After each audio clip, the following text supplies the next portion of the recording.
Nos primórdios do Velho Oeste, os homens superavam dramaticamente as mulheres em número. De acordo com relatórios censitários regionais, havia 3 vezes mais homens do que mulheres. Isso foi resultado das corridas do ouro na primeira metade do século XIX, cujos perseguidores eram quase sempre homens. Raramente se via mulheres minerando, prospectando ou explorando os grupos migratórios que se aventuravam para o oeste. Em 1850, mais de 90% da crescente população da Califórnia era constituída por homens. A razão para isso era simples. O fervor religioso estava vivo e bem em todos os Estados Unidos. Os valores puritanos se estendiam muito além do rio Mississippi, em qualquer direção. Havia expectativas rigorosas impostas às mulheres, deveres atribuídos conforme as gerações de papéis de gênero que as precederam. No entanto, não demorou muito para que o conservador leste desse lugar a um oeste mais liberal. E em nenhum lugar isso foi mais aparente do que nas mudanças de estilo de vida das mulheres transplantadas para o oeste. Seja em seu vestuário, comportamento ou atitudes em relação ao sexo, as mulheres estavam ansiosas para se livrar da fixação histérica que a sociedade tinha sobre o que significava ser uma mulher adequada. No Oeste, qualquer um poderia ser quem quisesse ser. Essa mudança de atitudes trouxe um influxo de apelidos e rótulos. Filhas do pecado, pombas do ninho e ninfas da pradaria eram apelidos comuns ouvidos no coração da América. Os 49 dos garimpos de ouro da Califórnia chamavam suas mulheres duvidosas de mulheres manchadas e gatas pintadas.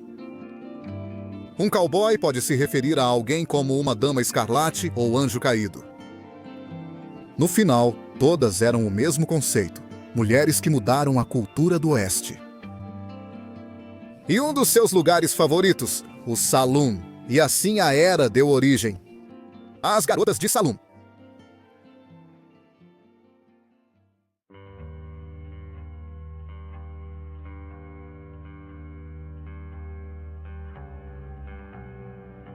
Se você voltasse no tempo para meados dos anos 18 centenas, em um assentamento moderadamente povoado, em qualquer lugar a leste do rio Missouri, teria dificuldade em encontrar uma mulher em um salão, pub, bar ou clube social onde bebidas eram servidas.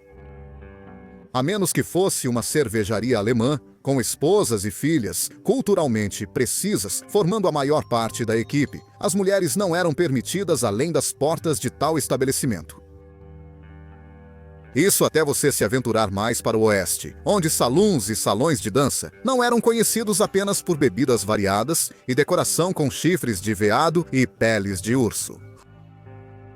Esses estabelecimentos não tinham medo de deixar as senhoras do oeste ganharem um bom dinheiro.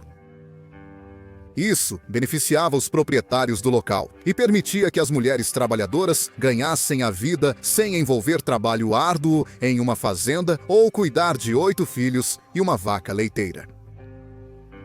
O papel principal de uma garota de saloon era entreter os homens solitários e tristes da cidade onde trabalhavam, geralmente em campos de mineração e assentamentos rurais. Esses homens, sedentos por migalhas de atenção ou amizade feminina, podiam ser conversados, compravam drinks e eram feitos rir, tudo antes de irem à pista de dança. O ciclo então começaria novamente, enxaguar e repetir, claro, com um valor monetário a cada passo do caminho. As garotas do salão não estavam habituadas a salários altos. Muitos se consideravam refugiados, fugindo de posições menos desejadas em moinhos onde as leis trabalhistas não eram cumpridas, ou fazendas, onde o esforço laboral mencionado os esgotava até a submissão. Proprietários de salões astutos espalharam cartazes pela cidade ou distribuíram panfletos nas horas de pico para os passageiros locais. Algumas instituições ofereciam a essas trabalhadoras mais de $10 por semana, além de comissão. Para maximizar os lucros, se um cliente pedisse à dama que o atendia para compartilhar uma bebida, o bartender serviria um copo de uísque e outro copo de água com açúcar ou chá, dependendo da bebida solicitada. No entanto, o cliente ainda seria cobrado pelo preço de 2 bebidas. As garotas do salão eram verdadeiras artistas de vaudeville. Elas facilmente enganavam os homens fingindo estar embriagadas. Os clientes masculinos não se importavam muito. Estavam apenas felizes que alguém do sexo oposto estava falando com eles. Se o salão também fosse uma sala de dança, os homens poderiam querer dançar com a garota que os atendia no salão.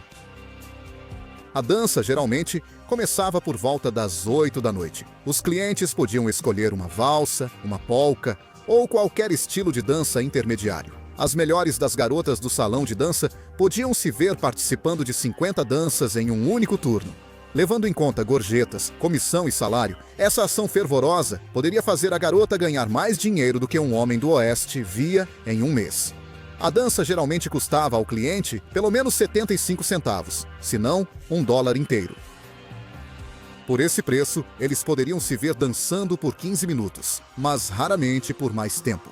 A divisão dos lucros variava, mas geralmente as garotas do salão e do salão de dança ficavam com metade das vendas de bebidas e danças. Algumas empresas oferecem às suas garotas de salão uma ficha para cada dólar gasto nos serviços de espera das garotas. Às vezes, isso vinha na forma de um disco de marfim, um pequeno objeto semelhante a uma moeda. Essas fichas também eram feitas de metal simples em certas ocasiões.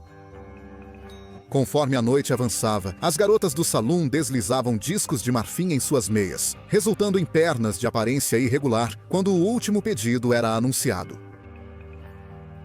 No Velho Oeste, algumas damas de salão conseguiam clientes regulares que se conectavam com uma garota específica do estabelecimento. Nesses cenários, a garota pode receber pagamentos extras e presentes caros de clientes regulares, aumentando seu potencial de vida luxuosa. Com o excedente nos ganhos, a prioridade principal das garotas de salão era melhorar sua higiene pessoal. Não é surpresa para ninguém que os assentamentos para o oeste eram buracos fedorentos. O desodorante não existia até 1888, seguido pela pasta de dente em um tubo em 1892. As garotas de salão se banhavam mais que seus clientes masculinos, mas ainda assim, muitas vezes era um ritual mensal. Se pudessem pagar, essas trabalhadoras iriam além e comprariam maquiagem, um conceito outrora tabu para as senhoras respeitáveis do leste. Sais de cálcio ou ácido carmínico eram usados para colorir bochechas e lábios, enquanto a tintura de cabelo, de várias cores, adicionava um toque pessoal. Na verdade, o termo dama pintada nasceu da vivacidade da aparência das garotas de salão. Depois da limpeza e dos cuidados, o próximo objetivo das damas era achar o traje ideal. Claro, isso significava jogar fora os estilos pudicos e ornamentados da moda vitoriana. Em vez disso, as garotas do salão optaram por anáguas coloridas e chamativas, combinadas com saias igualmente coloridas e bainhas ousadas. Se as meias ou ligas não estivessem visíveis, não era uma garota do salão. Contudo, a maioria ainda usava vestidos na altura do joelho ou canela, apesar de ser considerado escandaloso pelos mais refinados. Quando a folia noturna começava, as garotas do salão só trabalhavam, sem diversão. Elas vendiam bebidas, incentivavam recargas e riam a noite inteira. Mas raramente elas ofereciam sexo.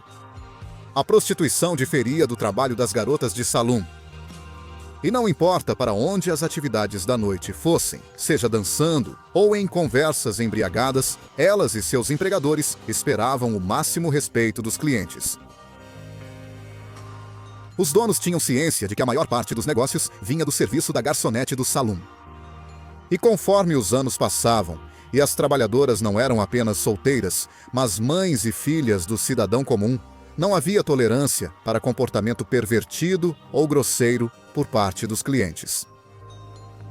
Se uma mulher fosse desrespeitada, o proprietário muitas vezes baniria permanentemente o cliente infrator. Sense ou mais. Se a ação fosse realmente ofensiva, a notícia se espalharia rapidamente pela cidade.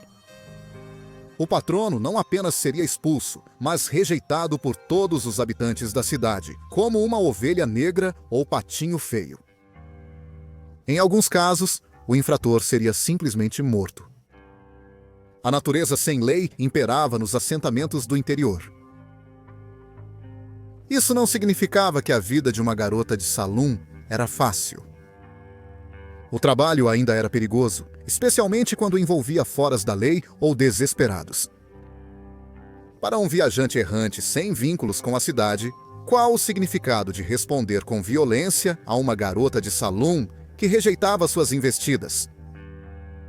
As garotas de salão eram protegidas, mas não estavam imunes à morte ou destruição. As garotas de salão mais velhas poderiam adoecer devido à falta de higiene e às doenças que se espalhavam no oeste, tornando-as mais uma vítima daquela época. A garota do salão poderia não ter para onde ir e eventualmente sucumbir a uma overdose ou suicídio. As taxas de suicídio eram muito subnotificadas, ou nem notificadas, na era do Velho Oeste. Além dos rufiões masculinos desfilando pela paisagem ocidental com trapaça e caos, outras mulheres e colegas de salão eram as maiores adversárias das trabalhadoras. A disputa era intensa nos salões e salões de dança. Não era incomum ver colegas brigando, agredindo e simplesmente atirando uma na outra por salários, presentes e clientes regulares. O maior empecilho para o sucesso na carreira de garota de salão eram os clientes homens, insistindo em fazer de sua garçonete ou dançarina favorita sua esposa. Muitos bartenders ou proprietários do estabelecimento se esforçavam ao máximo para garantir que os frequentadores não se tornassem demasiado assíduos.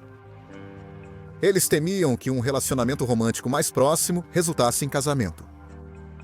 Com o casamento, a garota do salão provavelmente não ficaria por perto, o que significava menos dinheiro para o empresário. Se o casamento era o principal motivo para as garotas do salão perderem o emprego, a gravidez vinha em segundo lugar. Apesar do trabalho sexual ser realizado em estabelecimentos separados, algumas garotas do salão atuavam em ambas as profissões, especialmente se o salão ou salão de dança tivesse um distrito de luz vermelha no andar superior do próprio prédio. A gravidez era um problema, não só para os donos dos negócios, mas também para as próprias garotas do salão. No Velho Oeste, o tratamento médico, e especificamente os abortos, eram raridades, e se livrar de uma gravidez era um assunto desagradável. Arsênico, mercúrio e vinagre eram substâncias comuns injetadas por mulheres para induzir um aborto. Isso era especialmente verdade após o Ato Comstock, de 1873, que tornou contraceptivos e abortos ilegais, independentemente da localização remota. Nascimentos de natimortos e fetos abortados geralmente não eram registrados, e a quantidade deles no Velho Oeste permanece desconhecida até hoje. Isso não significa que todas as garotas de salão grávidas não desejavam o bebê ou não podiam continuar trabalhando. Para tantas que viam isso como um fardo, havia um número igual que encontrou uma maneira de criar um filho e ainda colocar comida na mesa. Cuidar de crianças não era uma atividade popular na fronteira. Mas, se uma mulher estivesse conectada, e sem dúvida as melhores garotas do salão estavam, uma criança teria um cuidador de alguma forma. No final, a vida de uma garota de salão era trabalho duro, vinha com longas noites, vozes perdidas e ansiedades persistentes sobre quem poderia passar por aquela porta em qualquer turno. Mas uma coisa é certa, era menos perigoso e sem o árduo trabalho manual que vinha com ser um trabalhador de fazenda ou uma mãe que ficava em casa com 1 milhão de bocas para alimentar. Elas ganhavam uma boa quantidade de dinheiro, e as melhores estavam melhor por isso. Como os fora da lei, cowboys e pistoleiros do Velho Oeste, as garotas de salão eram de igual importância. Sem elas, o legado da fronteira como um todo não seria o mesmo.